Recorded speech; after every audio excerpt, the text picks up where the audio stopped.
Today we're taking a look at the Inkey List Bioactive Ceramide Repairing and Plumping Moisturizer. Now there's a lot of questions coming out in regards to this cream, such as like how heavy it is, how much water content's in it, is it gonna clog my pores? I've been using this for a couple of weeks now, and to be honest, I don't feel as though it's clogging my pores. I am in my 40s though, so I do experience less acne. Now let's take a look at the actual overall thickness of the formula. A little bit does go a long way, as you can tell. I barely tapped my finger in it and it stuck pretty easily to my finger. Okay, so let's just apply this to my face, here.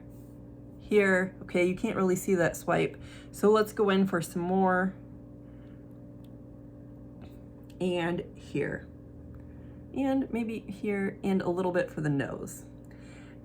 Is it a greasy texture? I would say absolutely not. Now, one of the nice things about this formula is that it actually, with the bioactive ceramides, it actually helps moisturize for over 24 hours. A lot of moisturizers you put on your face and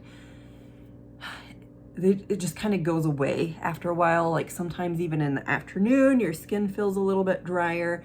That's not the case with this stuff, okay? Your skin is going to feel soothing and silky like pretty much all day. And that's the whole thing behind the bioactive ceramides, okay? It helps repair the skin barrier at the surface level, and then it hydrates, okay? And then it has that plumping effect to target those fine lines and wrinkles. Like I said, I'm 41.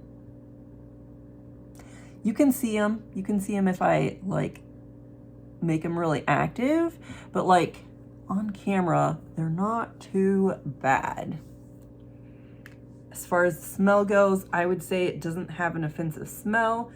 I really like this. It's a great price, it's affordable, and it's hydrating. So I think you're gonna like this if you check it out.